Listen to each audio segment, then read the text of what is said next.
sticking with it, consistency, and trying to help people add value. I never wrote for traffic. I wrote to add value to people, and I continue to do that today.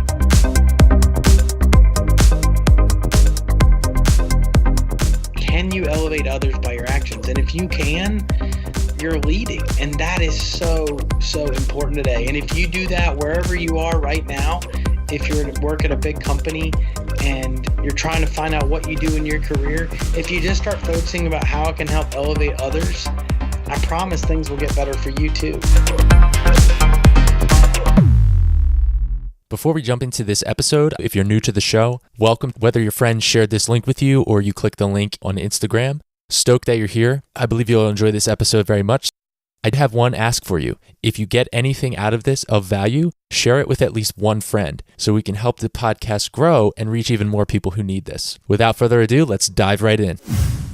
Welcome back to another inspiring episode of the Heart Healthy Hustle Show. I'm your host, Jonathan Frederick. Today's guest is the CEO of LearnLoft, a professional development company that exists to turn managers into leaders and create healthier places to work.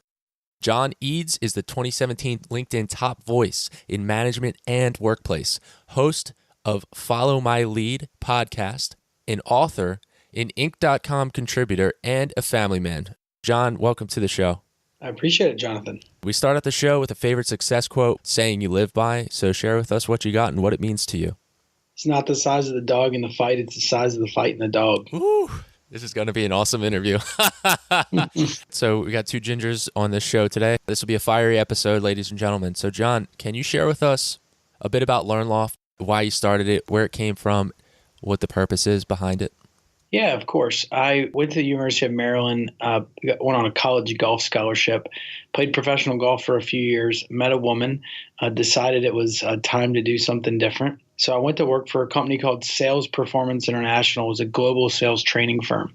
And I just fell in love, Jonathan, with professional education. I'd never taken my education very seriously, but when I saw what really great professional education looked like, my perspective just completely changed. A couple years into that business, I really thrived in it, did well, got the opportunity to run a division of their business. And it was about that time when I got my first leadership role. And that leadership role was a struggle. I grew up in a leader of a team, captain of this, captain of that, but leading a team at work was just so much harder than I thought it was.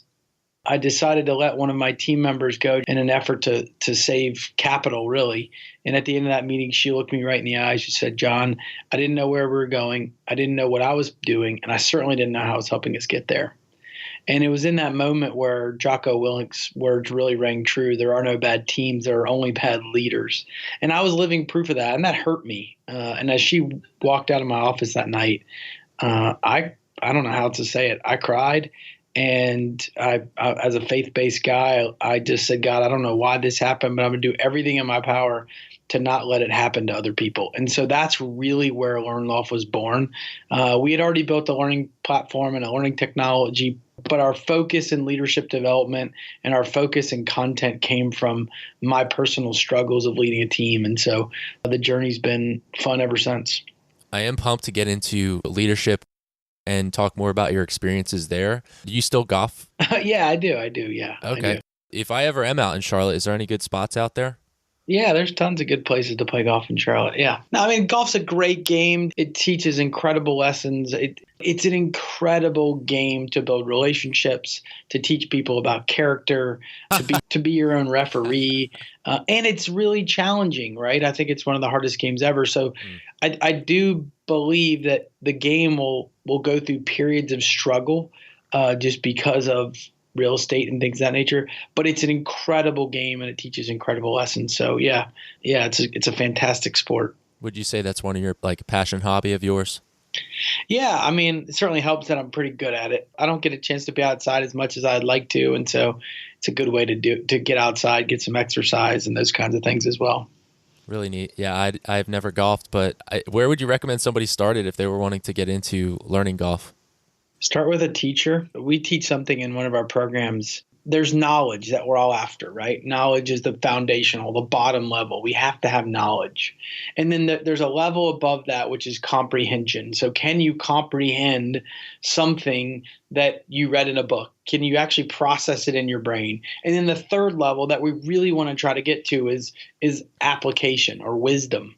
So if there's knowledge, comprehension, wisdom, what we're trying to get is to some level of detail or to get someone from knowledge to application. So if you want to go get better at golf, you want to go get better at leadership, we have to start at the knowledge level, but we have to have teachers, people that'll help us get to comprehension. And then actually the application, which is the hardest part, comes to a lot of hard work on your end. So that's where I would start. I'd start with a teacher, get to the fundamentals, the foundation of the knowledge.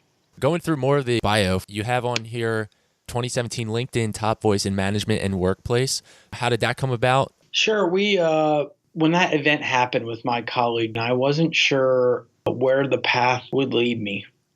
In fact, I felt like kind of an imposter trying to go teach other people about leadership when I hadn't done it successfully myself.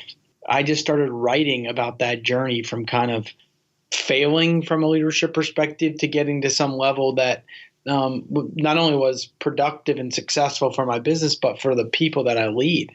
And so I just started writing. Right at the time, LinkedIn had just moved from allowing everyone to write their own articles. And so I just started that way. I started writing one article a week.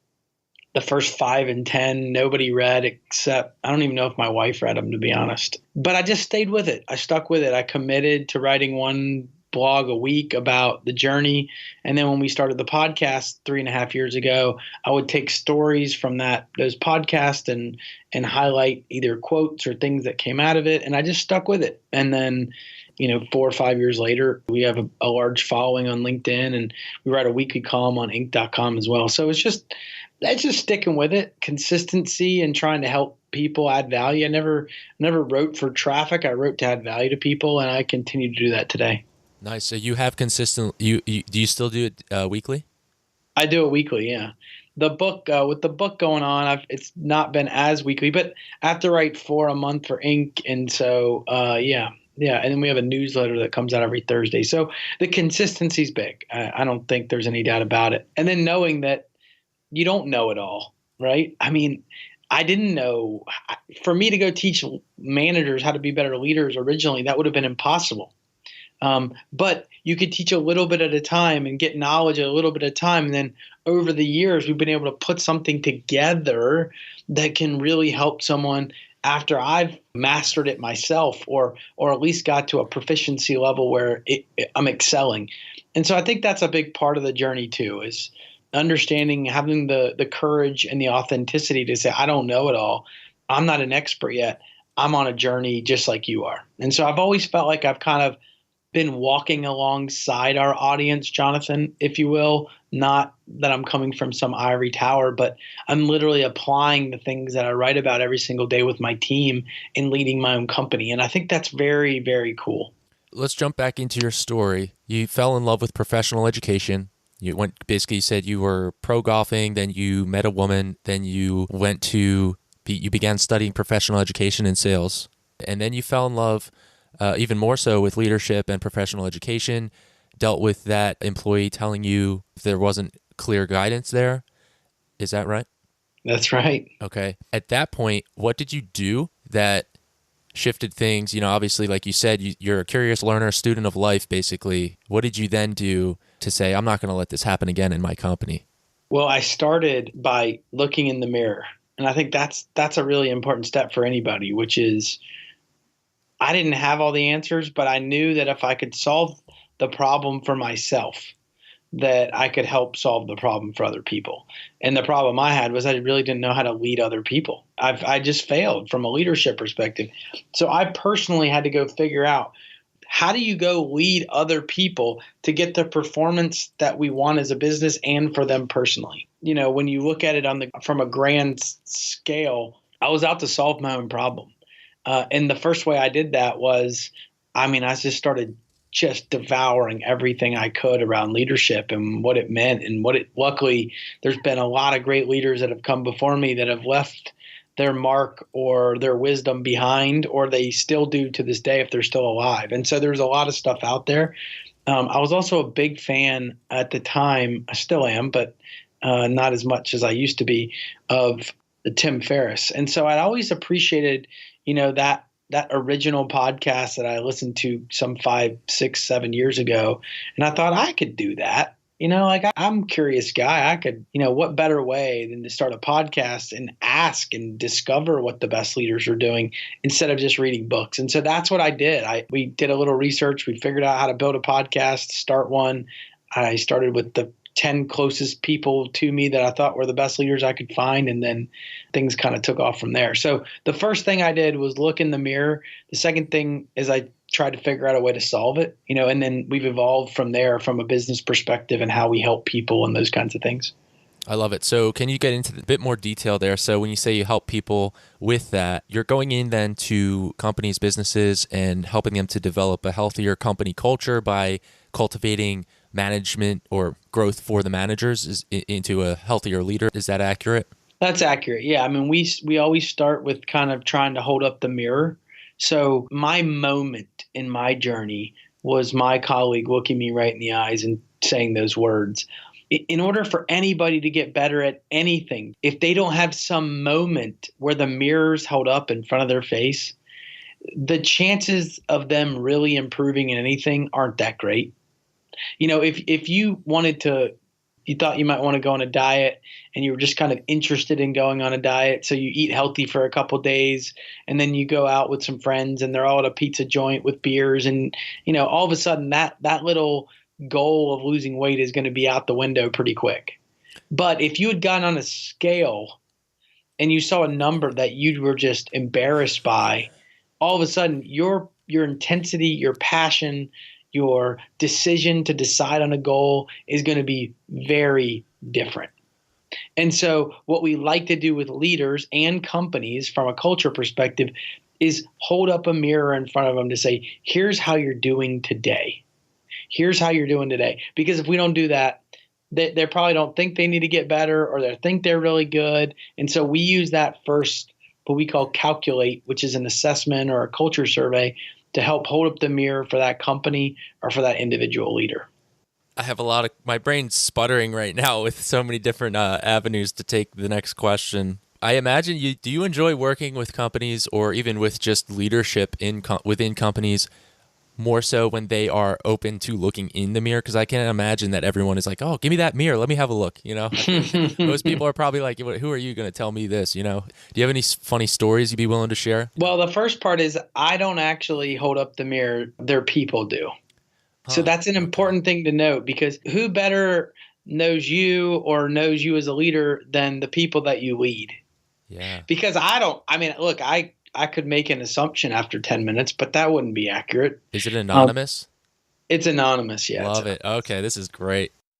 So we use their people to provide that feedback, to hold up that mirror. So that way, when they're looking at it, it's not some third party outsider. It's the people that they lead. And so that's a big deal. But there was a leader named Chris who he was very defiant in the idea of going through any kind of leadership development program. And his company obviously believed that there was a shortage of good leaders in the organization. So they partnered with us to help them go develop their leaders.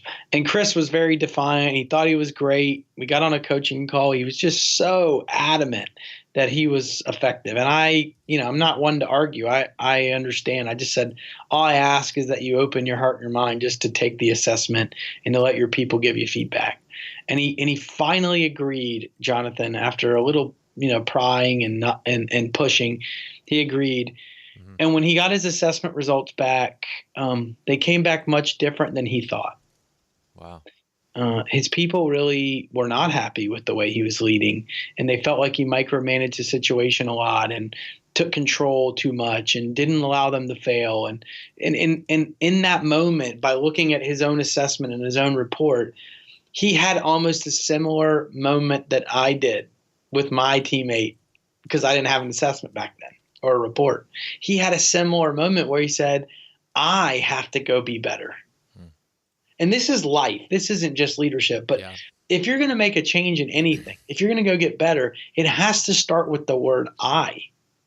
Because if it's everybody else's problem, then how there's no ownership there. So if we want to go get better at leadership or anything, it has to start with I. I have to get better. I made mistakes. I did something wrong. Because then when you lay yourself down at the feet of your people to say, look, I've made some mistakes and I want to go get better, their response is going to be a lot better than you coming at them saying, you are the worst employee of all time. You are lazy. You are. At the end of the day, it's got to start with I. And so that's the way we began with Chris. Chris has gone on to be one of the very best leaders in his company, made a huge transformation, and I give him all the credit for making it. It's one of my favorite stories of seeing somebody then go apply the things that we teach them to help go lead better in the workplace. So when you're going in, you're developing leaders. Would you say it's initially kind of a hands-off approach? Honestly, John, I'm just more interested in the emotional intelligence and how you navigate that as opposed to like figuring out all the workings of your business. I'm more interested in how to approach that because I find, especially in leadership positions, correct me if I'm wrong in this, but from my observations, it does appear that the higher up leaders get or go in terms of their position and career, it seems that they're very generous, kind people, but also they don't care that they can be disagreeable. That's part of the reason that they have leadership traits. So they can be a challenge to communicate with and make an impact to. There are people with leadership personalities. Do you know what I mean? That just they're very disagreeable in terms of they don't care what anyone thinks about them, but they aren't rude. Maybe they are a little, but they just who are we thinking about here, Jonathan? It's funny you say that because I'm actually starting to explain a guy who was just over here for the internet, and I don't know how high he is in position. He's a supervisor though, and just looking at the way he communicated versus the two technicians that came out prior to him trying to fix our internet, it was remarkably different. And he's a very, it doesn't matter what you look like, but just to give it a picture to the words, he was, very thin computer. He said he used to game on his computer all the time. And just the tonality he used, the way he directed his team over his phone while he was working here simultaneously, and the way he communicated with us in the house was to the point, effective, and I don't want to say authoritative, but it was very much like he knew what he was doing. He was confident, and he didn't care if you agree with him or not. He's just got the job done. And I don't talk to people like that. It's not rude. It's just he had this thing. I think it was just a leadership trait, Well, there's a couple things. We all have personality types, right? That work, that certainly we can grow and evolve a little bit our personalities. But for the most part, if you've ever taken a Myers-Briggs or something, you have some kind of DNA that is unique to Jonathan, that's unique to John, that's unique to your listeners. Leadership is not one of those things. This is a very important point because leadership is a skill that can be developed. There was some research done by Leadership Quarterly that looked at this question, are leaders born or made? And what they found was 24% of us from a leadership perspective is DNA, 76% is learned. So there are some of the great leaders of all time that were born with some God-given DNA, and I don't doubt that. But they still had to go develop it and get better at it and mold it and grow with it to become the leader that they ultimately ended up becoming. And so the thing I want you to take away from today, and I want your listeners to take away, is that I don't know if you've been born with that DNA, but I know anybody could have come in your house and given you really good service to the point to get things done. Yeah. We don't have to overthink this. We all can get better. We all can get better, specifically at leadership, if we take the time, we put the effort in, if we go from knowledge to understanding to application. If we go do the work, you can get better. Now, you might not go beyond, be the CEO of their company one day. That might not be what you aspire to do, and that's fine. But you can go be a better leader for your families. You can go be a better leader for your team. You can go be a better leader, for in other places where you lead in life. I like that. So you can improve regardless of your DNA. Service. How much of leadership is service? Is it all service? And because what I found is that I used to want to be a leader, and then I realized I think everyone is a leader in their life. And I also realized that true leadership is not the desire to be a leader.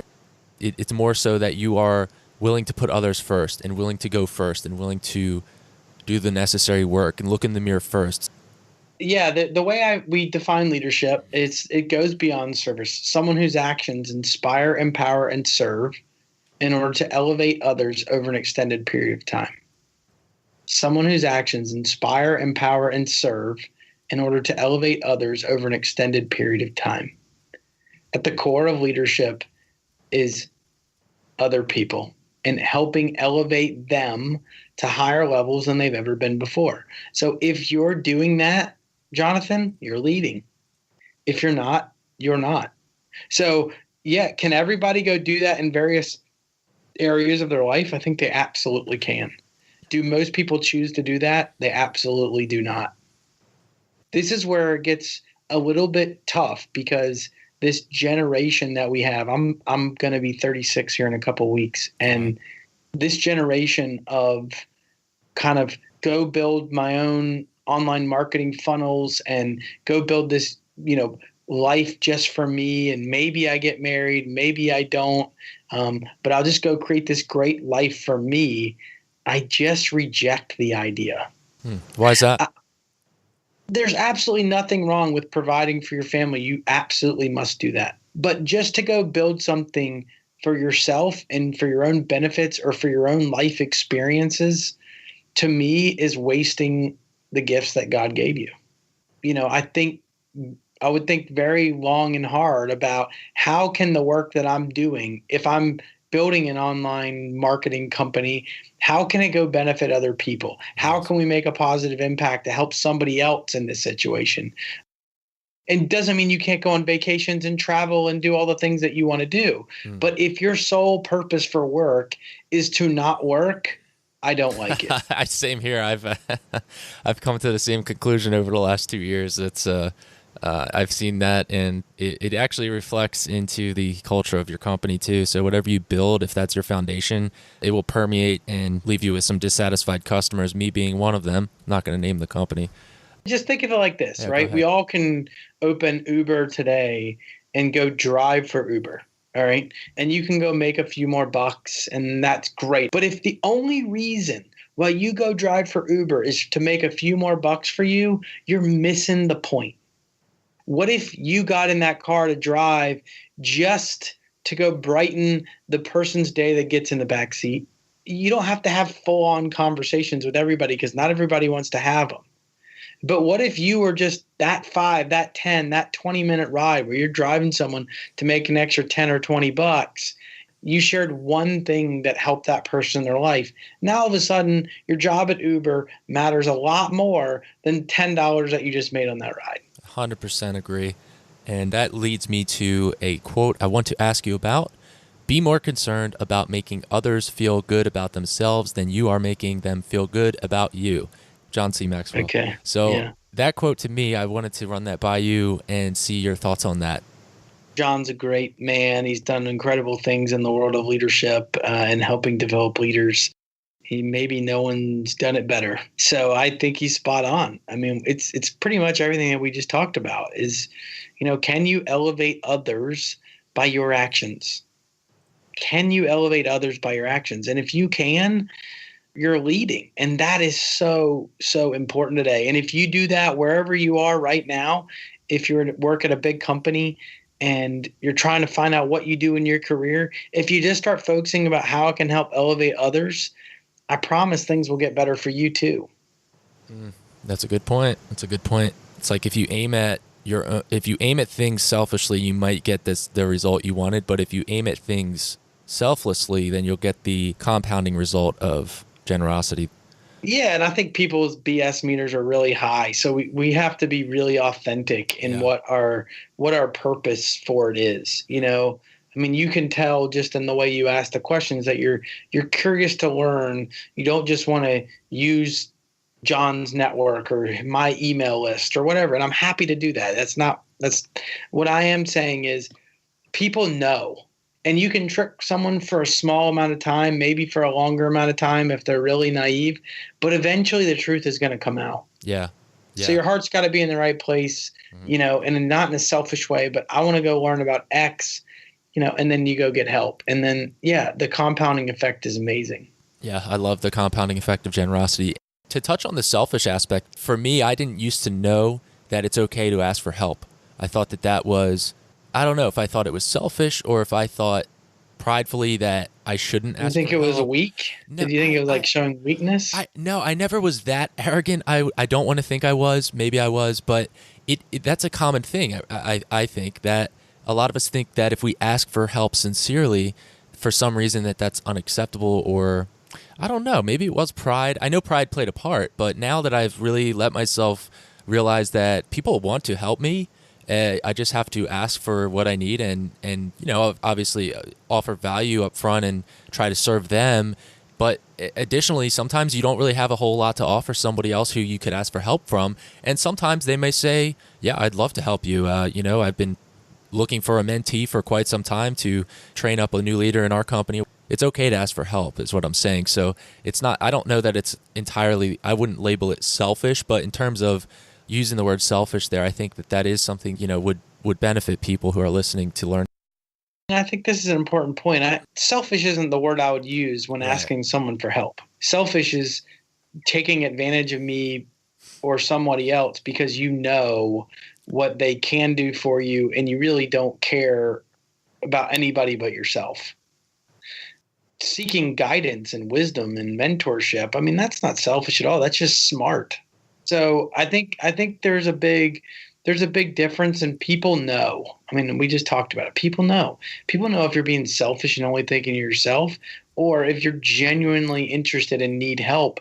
The results will be drastically different. The way you ask for help says a lot as well. Would you agree?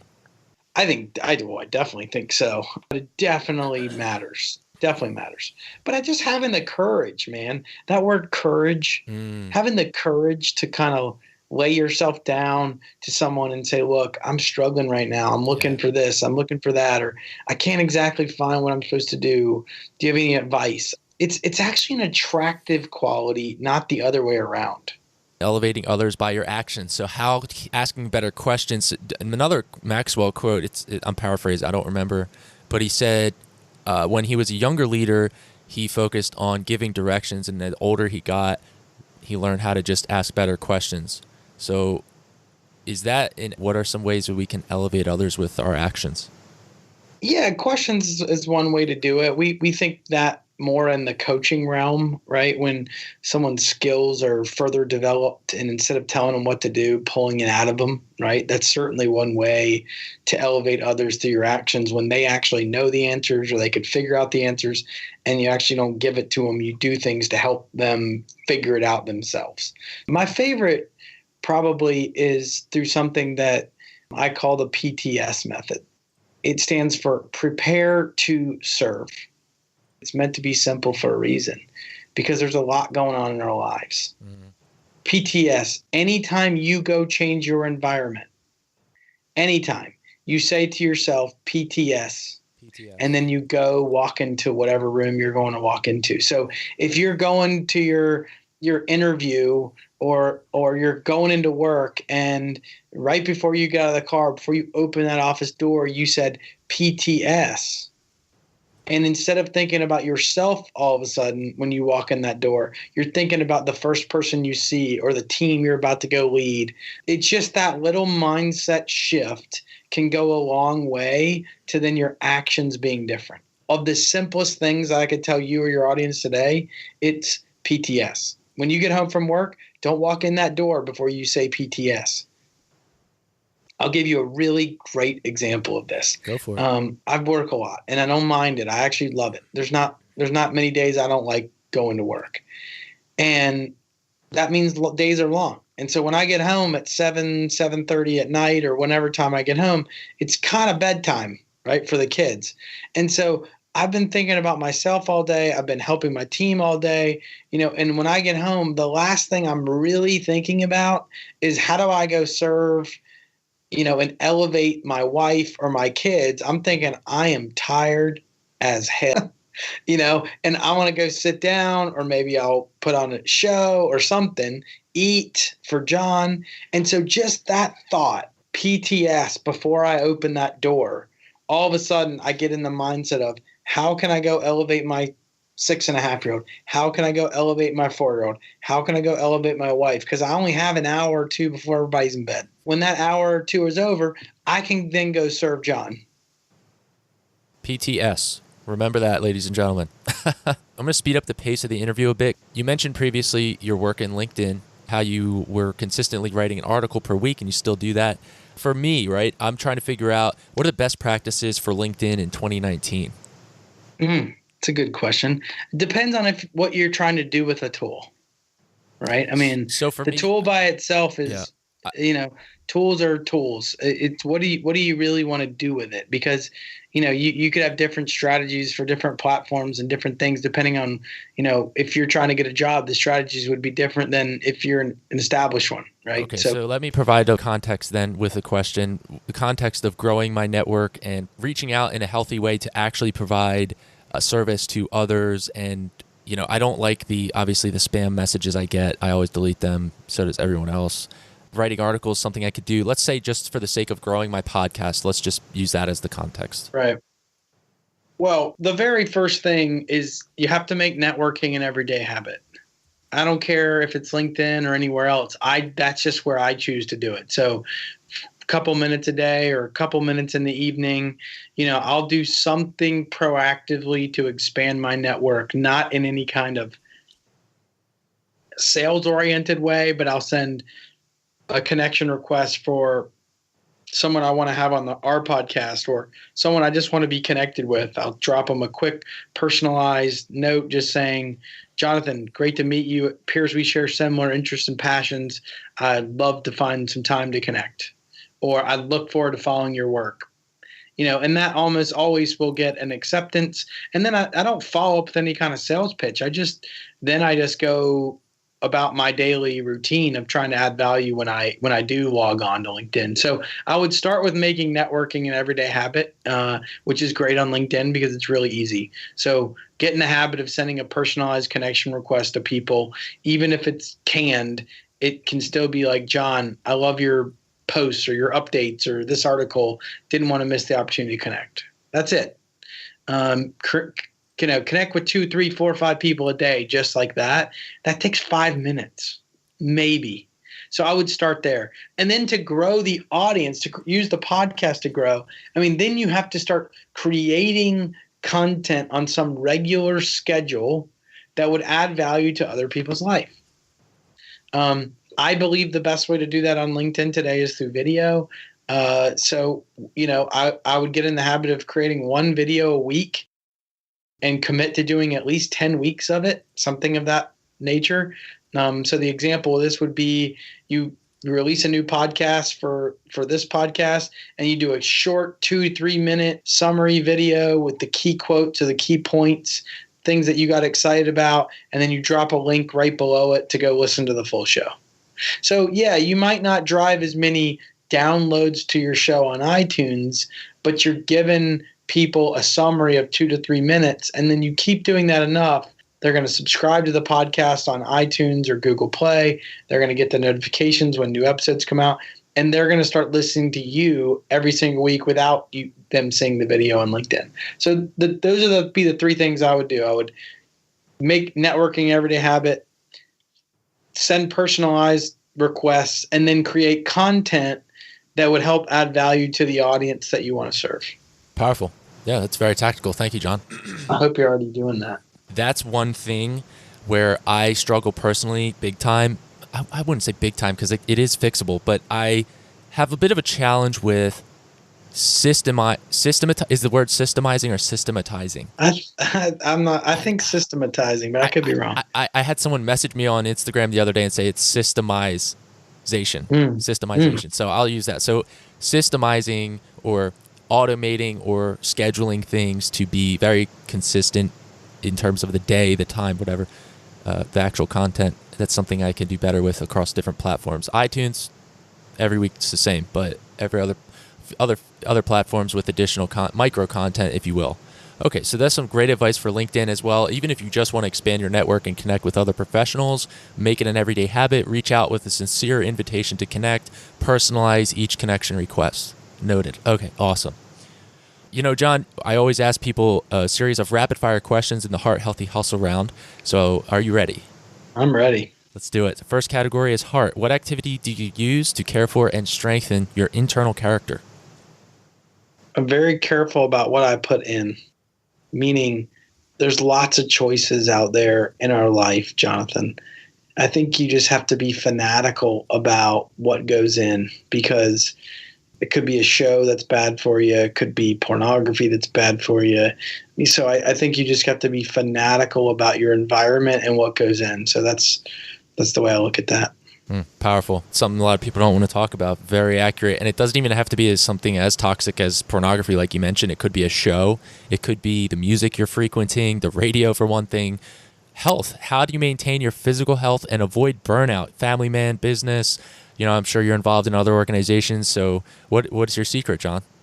I wish I had one here. I have a work colleague named Gordon Shuford that is very health conscious, and he's like my life coach right now. So yeah, I really think having a coach, having someone to hold me accountable in the health and wellness arena has been really instrumental.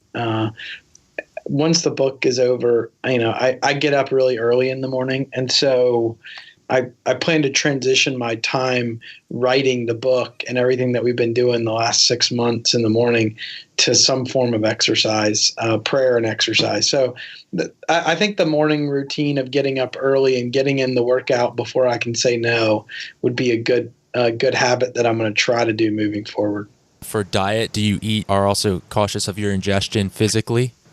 I wish I was doing better. I'm pretty cognizant right now. I did dry January, which was a good thing for me. Just testing myself in different ways. What's stopping you from being fanatical about that? I think part of it is that's a good question. I'll just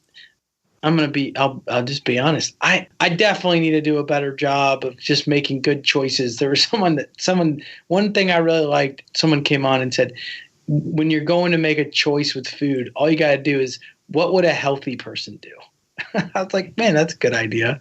So I've had various moments in the last, couple months where I have a choice of like a cheesesteak or a pizza and a salad. And I was like, what would a healthy person do? They get a salad. And so I've been using that lately to kind of kickstart my health and wellness routine. Okay. Yeah, that's a great, what would a healthy person do? So for hustle, what's your main motivation for doing what you do? I like to ask, why is it not even optional to reach that version of yourself? I have deep purpose and conviction about what I'm on earth to do. And that obviously in my case comes from my faith and my walk with Christ. And so, I know I'm just here to serve him and his purpose. To waste what he's given me seems like just a bad idea. I mean, I know that sounds ridiculous a little bit, but there's a lot of people that have been given a lot less than me, whether that be family, whether that be financial, whether that be talent, whatever the things are, right? I've been very gifted and been given so many great things. And so I just want to make sure I don't waste them. I coach a Special Olympics basketball team every Saturday, and a lot of these guys are my age, mid-30s. Wow. Still live with their parents. Some live in homes. And I mean, to see the joy on their face playing 3-on-3 basketball on Saturday, powerful. It's powerful stuff, man. I was sitting in church yesterday, and there was a special needs, maybe 4 or 5-year-old sitting on his dad's lap. And, it was just like, I've been given so much. And so to not be motivated, to not go, to waste it on, just John alone just seems like just bad practice. And so, I do think I've had a natural gift of motivation, but I do think it can be improved. And when we teach drive, it's tough to improve, but it can be improved. Yeah, I know, I'm sure you've heard it, but, I'll sleep when I'm 6 feet under. That's the way I think about it. It's not the size of the dog, it's the size of the fight in the dog. It's not the size of the dog in the fight, it's the size of the fight in the dog. Yeah, I like that a lot. Quick story for you guys and John. The job interview I mentioned to you before we got started on this interview, I was under the impression for sure last week that I did not get it. No one told me, but there were some things that came through and I was like, I actually don't think I got it, even though I felt the interview processes went well, which it turns out that they did. The point is, I was feeling down because I really gave it my all. It's really something I want, and understanding that putting yourself out there is important for your life's growth. I still, with all of the, learning that I've had over the past year, 2-3 years, I still felt discouraged and I felt like I needed to grieve. I was very frustrated. I felt a lot of emotions. It was very interesting. And as I was experiencing these emotions, I was on the treadmill at the gym, getting ready to do a workout, and I look up at the TV and it's a Steve Harvey show. And there's a girl she had a prosthetic leg on one side, and I didn't know because I was watching the interview from like the chest up, and then they were like, all right, you ready to perform? And she was a gymnast. She was probably 8 years old, if that. And she was amazing. She went up on a balance beam with a, prosthetic leg. And I'm thinking to myself, I'm shaking my head. I'm like, John, as much as you can be discouraged about a loss, you have so many blessings, and, get over it. Like, let's work, And the worst part of the story is I hadn't even told you no yet. I mean, just think about that. Just think about that. You're grieving a loss that hasn't happened. Well, yeah. So just think about that. I mean, that's not just you. I mean, this is everybody.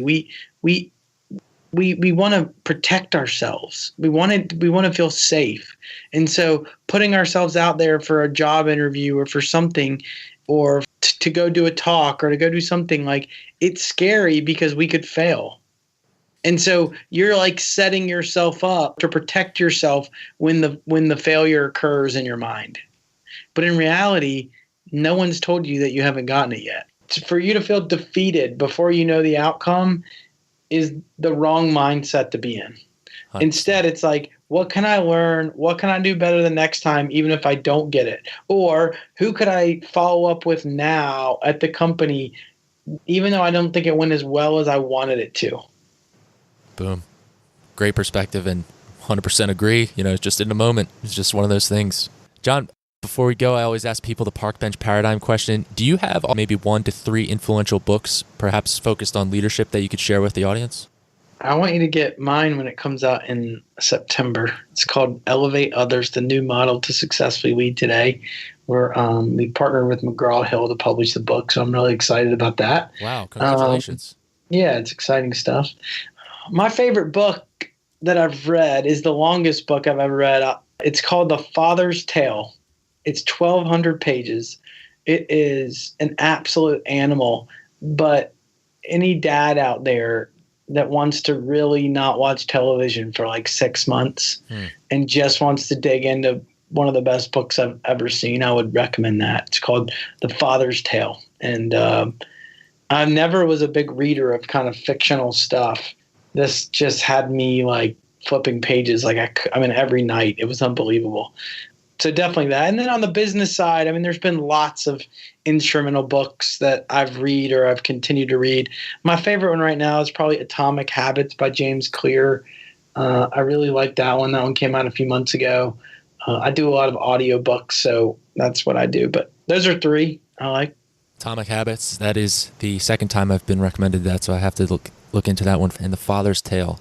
Also, when you get that book released, John, I'd love to have you back on the show and talk more about that. I'd be happy to, and I appreciate the opportunity today. John, I appreciate you being on the show. The park bench paradigm. So imagine you're walking in a park in Charlotte, pretty isolated. You see your younger self, maybe your 20-something self, going through a very restless time in your life. Restless time.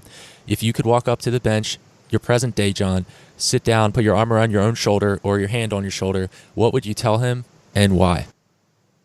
God's got big plans for you, man. Don't give up. Boom. Mic drop. John, thanks so much for being on the show. How can my audience connect with you and follow up after the interview? LinkedIn's the best place. John Eades on LinkedIn. That's the best place. That's where we're most active. You can go to learnloft.com. We have podcasts and blogs and all kinds of things that help. We have a weekly newsletter that comes out. But LinkedIn's probably the best place. And then John Eades. Again, I appreciate the opportunity. I'm excited about the work that you're doing. Keep your head up. Stay positive. Even if the outcome isn't what you want it to be, Jonathan, keep persevering. God's got big plans for you. Congratulations on making it to the end of this episode. What about this episode stood out to you? Next, I need your help sharing this show. I want this podcast to impact and reach 6,000 people per episode by August 31st, 2019. And I want us to reach 15,000 people per month by March 29th, 2020. Have you been enjoying multiple episodes of The Heart Healthy Hustle? I'm thrilled to share with you an exclusive invitation to join our new Facebook community.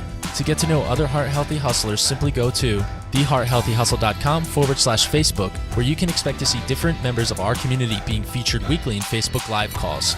I appreciate all of your love and support, and I will see you in the next episode. As always, be generous on every occasion. There is a story for you, and live wide open.